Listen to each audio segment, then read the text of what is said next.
N'aime jamais ta femme plus que ton ministère. N'aime pas ton mari plus que ton ministère. Ton ministère, c'est ta mission.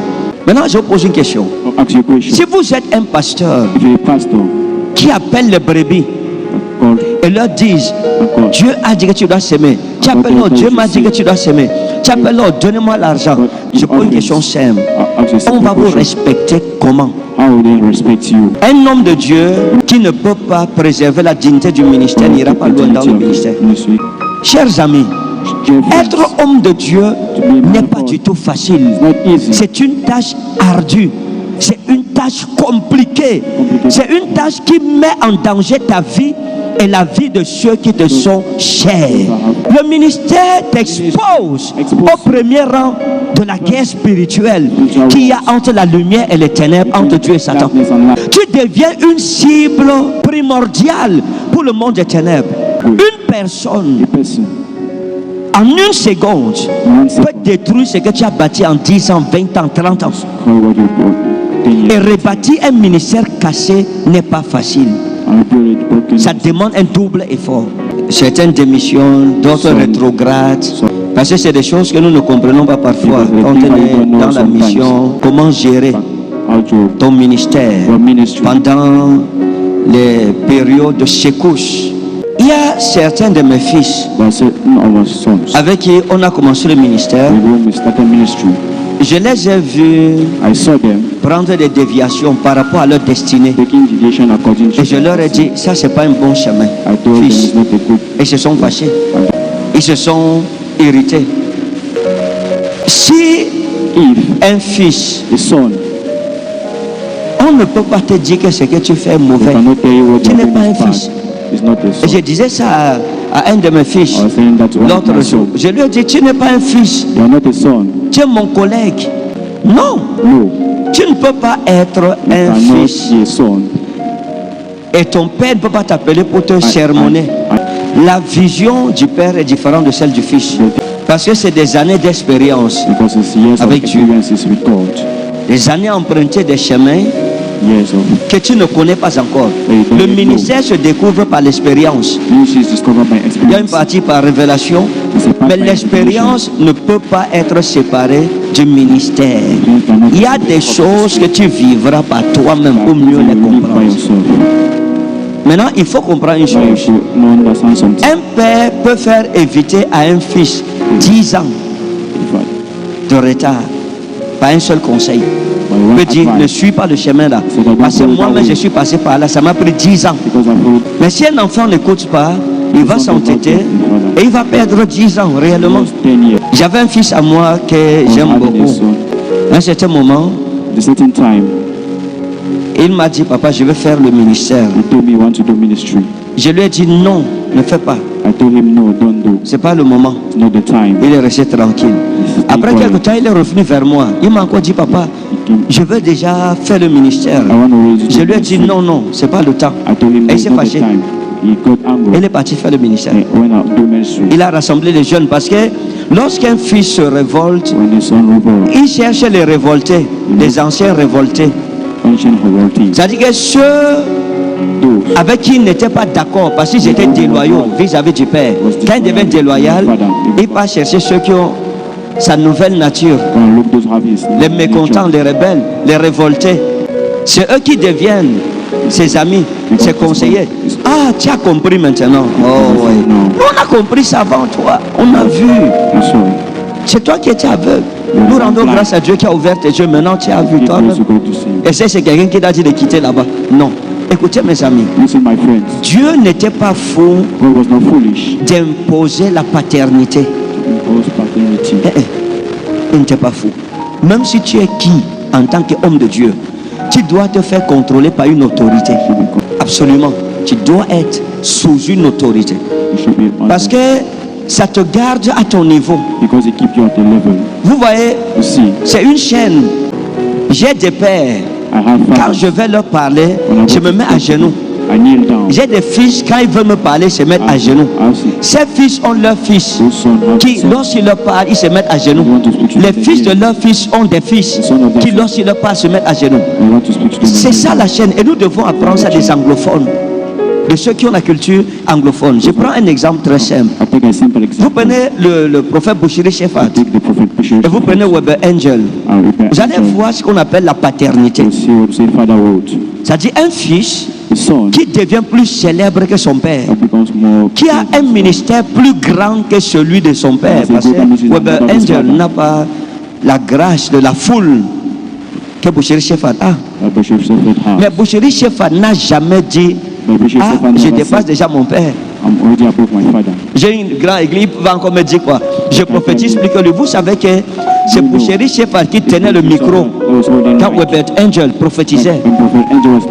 Vous saviez ça, n'est-ce pas? Hein? C'est lui qui tenait le micro. Il n'est pas parmi qui prophétise. Non, il tient le micro. Son père dit, toi tiens le micro. Mais regardez l'humilité et la loyauté de ce jeune homme vis-à-vis de son père aujourd'hui. Ils ont compris ça. Quand vous voyez les hommes de Dieu du Nigeria, que ce soit Papa Johnson Suleiman, que ce soit Papa Paul Enenche, vous allez voir, quand ils vont chez Papa David Oyedepo, leur père, Papa David Oyedepo, à chaque fois qu'il a Shiloh, un grand programme, ces fils qui ont des méga églises, tous ferment leurs églises pour aller s'asseoir auprès de leur père pour apprendre la sagesse, la force de l'expérience. Nous recherchons que Dieu vous bénisse. Est-ce que vous comprenez? Ce qui tue beaucoup d'entre vous, c'est l'orgueil. Et parfois l'orgueil dans rien. On te dit que ne passe pas là. Tu dis ah non, non, je sais même qui, je vais aller. Tu pars, on coupe ta tête. Et ça fait que beaucoup, leurs ministères sont devenus des ministères zombies. J'ai dit à mon fils là que non, ne commence pas. Il s'est révolté contre moi, il est parti, il a commencé le ministère. Il dit ok, il n'y a pas de problème. Après des années, 10 ans au moins après, il est revenu me dire qu'il va fermer. Il a fermé. 10 ans, 10 ans, il a fermé. Un autre est venu me voir, il m'a dit, papa, Dieu m'a envoyé à m'asseoir à vos pieds. Il m'a dit que je ferme l'église, je viens m'asseoir à vos pieds. Oh Seigneur, Garou Sawa Anasna. Il dit ok, assois-toi. Il s'est assis. Quelques mois après, 6 ou 8 mois, il dit papa, je voulais vous voir. J'ai dit il y a quoi fils? Il dit papa, comme Dieu avait dit qu'il m'assoit là, je vais me lever quand je reste assis. Dieu vous bénisse. Il dit que papa, vous m'avez oublié. J'ai dit non, reste. Tu as dit Dieu a dit quoi? Que je m'assieds. Assois-toi fils. Après l'autre jour, il dit papa, je veux vous voir. J'ai dit oui, il y a quoi mon fils? Il dit mais je vais me lever quand? J'ai dit mon fils, tu as dit que tu as dit quoi? Que je m'asseye. J'ai dit assois-toi bien. Après un jour, papa, moi je ne peux plus m'asseoir, je pars. Je dois faire mon église. J'ai dit mais tu m'as dit que Dieu a dit quoi? Que je vais m'asseoir. Mais assois-toi d'abord. Il a dit non. Les brebis périssent. Il allait sauver les brebis. Il allait faire le ministère. Satan a attaqué son mariage. Satan a attaqué son église. Après peut-être 8 ans. C'est en 2014. Ça fait 11 ans. C'est 11 ans, n'est-ce pas? 2014, 2025, 11 ans. Après 11 ans, il est venu me voir l'autre jour. Papa, l'église est finie. On a fermé. Les brebis sont finies. Mon mariage est en train de se gâter. Je lui ai dit, tu ne m'avais pas écouté. Pourquoi? Parce que, mes amis, tu ne peux pas commencer une affaire et tu es en face d'un père qui a au moins 30 ans de marche avec Dieu. 30 ans de marche, de consécration. Je prêche, j'ai commencé à prêcher la Bible quand j'avais 16 ans. Jusqu'à aujourd'hui. Je prie 24 heures sur 24. C'est-à-dire que je suis en train de vous enseigner, mais je suis en train de parler en langue dans mon cœur. Parce que mon cœur est devenu une cellule de prière. Ceux qui sont avec moi le savent. Parfois, je peux être en train de causer avec quelqu'un et il se rend compte que je parle seul. Il voit mes lèvres bouger. Il dit pardon, papa. Il dit c'est pas à toi que je parlais. Donc, il y a l'orgueil qui a empêché beaucoup de prodiges à ne pas se manifester. J'ai vu un de mes fils qui faisait ses directs. Il fait des directs et il demande l'argent aux gens. Donnez les offrandes. Toi, donne l'offrande sacrificielle. Dieu dit que tu dois me donner l'offrande. Tu dois semer. Donne-moi le numéro. Et il appelle, il t'appelle. Un jour, il travaille à la maison chez moi. Et l'Éternel m'a dit, lève-toi, va écouter ce que ton fils fait. Je me suis levé, je suis allé à la fenêtre et il guettait. Mais les vitres de chez moi, quand tu es dehors, tu te vois toi-même. C'est toi-même que tu vois. Tu ne me vois pas. Mais moi, je te vois. Et je l'ai suivi. Et je t'ai dit, il faut apporter la sémence là ce soir. 14 heures ne doit pas traverser. You must sow a seed to receive the grace. Si tu veux la grâce, sème la sémence. Et ce soir, le Seigneur me le dit avec, je sens la pression. Ce soir, tu dois faire une offrande sacrificielle. Fais-le. Maintenant, je vous pose une question. Moi, je n'ai jamais fait ça. Depuis que je fais le ministère, Dieu me témoigne, je n'ai jamais appelé quelqu'un pour dire, viens donner l'offrande, donne l'offrande sacrificielle. Ce n'est pas mon habitude. Je n'ai jamais fait ça. Et je ne le ferai jamais. Pourquoi? Parce que, vous voyez, le ministère, c'est une science. Et même les plus grands professeurs ont été des élèves. Il y a une époque dans leur vie où ils se sont assis. On leur a enseigné. Et c'est parce qu'ils ont assimilé les leçons qui leur ont été enseignées qu'un jour ils sont devenus eux aussi des professeurs. Vous deviendrez des professeurs, des généraux, des chefs de 1000, de 5000, de 10 000, de 100 000, des millions. Mais quand c'est l'époque, la saison d'apprendre, il faut être assez humble et patient pour apprendre toutes les leçons sans dribbler les cours. Maintenant, je vous pose une question. Si vous êtes un pasteur qui appelle les brebis et leur disent, Dieu a dit que tu dois s'aimer. Tu appelles, Dieu m'a dit que tu dois s'aimer. Tu appelles, donnez-moi l'argent, donnez les offrandes. Je pose une question simple. On va vous respecter comment? On vous respectera comment?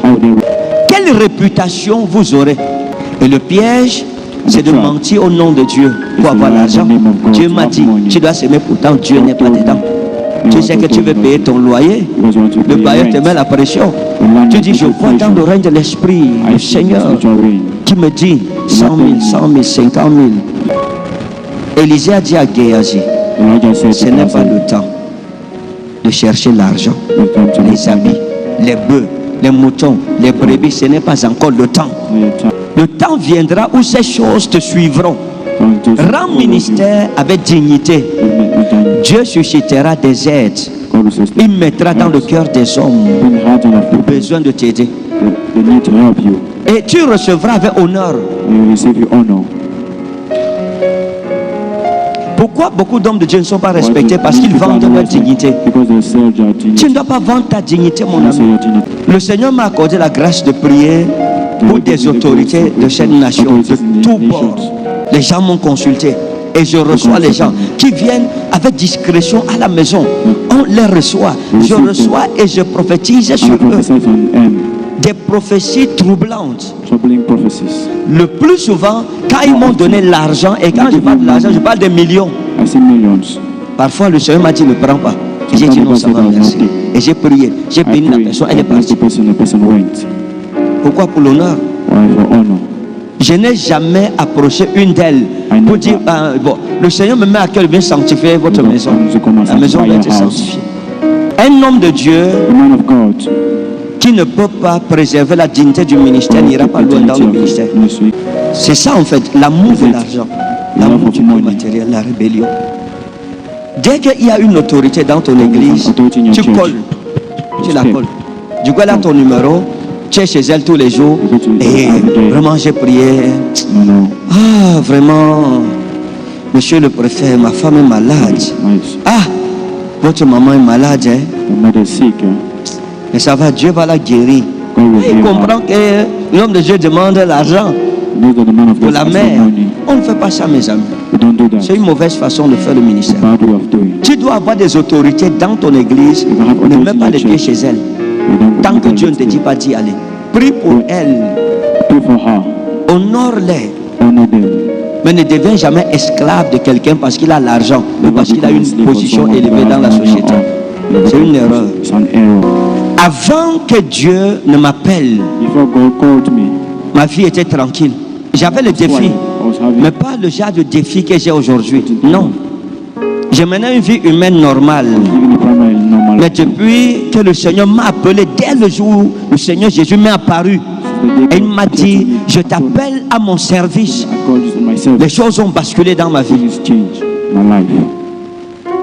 Aujourd'hui, toutes les batailles que j'ai, et le problème c'est que, ce qui est curieux, vous devez savoir une chose. Les plus grands combats de ton ministère ne viendront pas toujours hors de l'église, non. Ça viendra de tes frères, ça viendra de tes fils et de tes filles, des brebis de ton troupeau, de tes collègues. Voilà les deux foyers fondamentaux que le diable utilise pour nous anéantir. Le troisième, c'est toi-même, ta propre vie. Dans ce passage, la Bible dit que Dieu a pris l'homme et il l'a mis dans le jardin d'Éden pour le cultiver et pour le garder. C'est l'essence même du ministère. Lorsque Dieu appelle un homme, il le prend et le met dans son jardin d'Éden. Le jardin d'Éden, c'est ton ministère. Et nous avons deux rôles. Un, cultiver le jardin qui représente la maison de Dieu. Dans le domaine où Dieu t'a appelé, et le garder. Donc cultiver, c'est le développement. Apporter la prospérité holistique sur le plan spirituel, dans le corps, l'âme et l'esprit de ceux que le Seigneur nous a échus en partage. Et la deuxième responsabilité, c'est de garder le troupeau. C'est pour ça qu'on parle de pohimen en grec. Pohimen veut dire gardien, celui qui veille, celui qui ne dort pas pendant que les brebis dorment. Donc un homme de Dieu est un veilleur sur le troupeau. C'est un veilleur, il veille. C'est pour ça que normalement, lorsqu'un homme de Dieu arrive à l'église, il balaie l'église de ses yeux, il connaît ce qui est à sa place et ce qui n'est pas à sa place. Donc il faut cultiver, il faut multiplier, il faut fertiliser. Ça, c'est la première mission de chaque homme de Dieu. Ton ministère, tu dois le cultiver tous les jours. Tu dois cultiver. Et cultiver demande, exige beaucoup d'efforts, beaucoup de consécration, beaucoup d'énergie, beaucoup de réflexion. Il faut cultiver. Et cultiver ici, c'est faire le ministère de façon pratique. Si le Seigneur t'a confié 5 brebis, il faut que les 5 deviennent 10, les 10 deviennent 15, les 15 deviennent 20. Ton ministère doit se multiplier, il doit grandir, il doit se développer. C'est ça, le cultivateur. Et la deuxième chose, tu dois être le gardien de ton ministère. Aucune brebis ne doit se perdre parce que tu es le gardien. Si le loup vient, tu dois le voir à temps. C'est dangereux lorsqu'un berger est un aveugle. Lorsque les loups entrent dans ta bergerie sans que tu te rendes compte qu'il y a les loups dans ta bergerie. Et vous savez, un homme de Dieu qui n'a pas le don de discernement des esprits, son ministère sera toujours cassé. Parce que les loups vont toujours se glisser, vêtus de vêtements d'agneau. Il ne se rendra pas compte que celui-ci, ce n'est pas une brebis, c'est un loup. Beaucoup, leurs ministères ont été détruits par la calomnie. C'est ça, n'est-ce pas? Les gens sont venus, ils sont entrés en toi, dans ton intimité, et ce qu'ils ont appris de ton intimité, ils ont brisé ton ministère avec, en racontant des choses sur toi, sur ta femme, sur tes enfants. Il y a des personnes, je pense que chacun de vous en tant qu'homme de Dieu a déjà regretté d'avoir fait entrer telle personne dans son intimité. C'est déjà arrivé, non? Tu as fait confiance, tu as aimé, parce que tu n'as pas discerné. Et la personne en partant a détruit ton église avant de partir. Une personne, en une seconde, peut détruire ce que tu as bâti en 10 ans, 20 ans, 30 ans. Et rebâtir un ministère cassé n'est pas facile. Ça demande un double effort. Donc lorsque Dieu appelle Adam, il le met dans le jardin, c'est pour le cultiver. Et la Bible expliquera que Adam va cultiver le jardin. On ne sait pas pour combien de temps. Mais il est seul au début. Il cultive le jardin sans problème. Il n'avait aucun problème, ni avec Dieu, ni avec son travail. À partir du jour où tu cesses de cultiver ton jardin, les épines et les ronces prendront possession de ton jardin. Je causais avec un bien-aimé l'autre jour qui m'a demandé, prophète, comment je peux faire pour développer mon ministère prophétique? Je lui ai dit, il faut aller cultiver, cultive tous les jours. Parce que lorsque vous arrêtez de prophétiser, vous aurez du mal à prophétiser à nouveau. Mais si vous prophétisez régulièrement, ça deviendra votre seconde nature. Le ministère s'exerce. Il faut s'exercer. À un certain moment, Dieu lui a donné une femme. N'aime jamais ta femme plus que ton ministère. N'aime pas ton mari plus que ton ministère. Ton ministère, c'est ta mission. C'est à cause de cette mission que tu auras la vie éternelle. Paul dit, je crains qu'après avoir prêché aux autres, moi-même, je sois rejeté ce jour-là. Parce que nous rendrons compte de nos ministères devant Dieu d'abord. Avant de rendre compte de ta propre vie, tu rendras d'abord compte à Dieu de comment tu as géré sa maison. Et tu rendras compte de comment tu as vécu toi-même ta relation avec le Saint-Esprit. Voilà les deux choses sur lesquelles Dieu jugera ses serviteurs. Donc le ministère commence devant les hommes, mais il va s'achever devant le tribunal de Dieu. Chaque homme de Dieu, chaque servante de Dieu doit avoir ça en esprit. Quand j'aurai fini sur la terre, je comparaîtrai maintenant devant le tribunal de Dieu pour faire le compte rendu. Si c'est bon, je suis sauvé. Si c'est mauvais, je serai rejeté. Donc je peux travailler comme un malade sur la terre, mais si je ne respecte pas les principes du ministère, je perdrai la vie éternelle à cause du ministère, à cause des brebis vers lesquelles le Seigneur m'a envoyé. Chers amis, être homme de Dieu n'est pas du tout facile. C'est une tâche ardue. C'est une tâche compliquée. C'est une tâche qui met en danger ta vie et la vie de ceux qui te sont chers. Dans Zacharie 13, verset 17, il dit quoi? Je frapperai le berger, je frapperai mon pasteur, et les brebis se disperseront. Il dit frappe le berger et les brebis se disperseront. Matthieu 26, 31. Je frapperai le berger et les brebis se disperseront. Nous sommes dans une guerre stratégique. Chers amis, être homme de Dieu n'est pas du tout facile. C'est une tâche ardue. C'est une tâche compliquée. C'est une tâche qui met en danger ta vie et la vie de ceux qui te sont chers.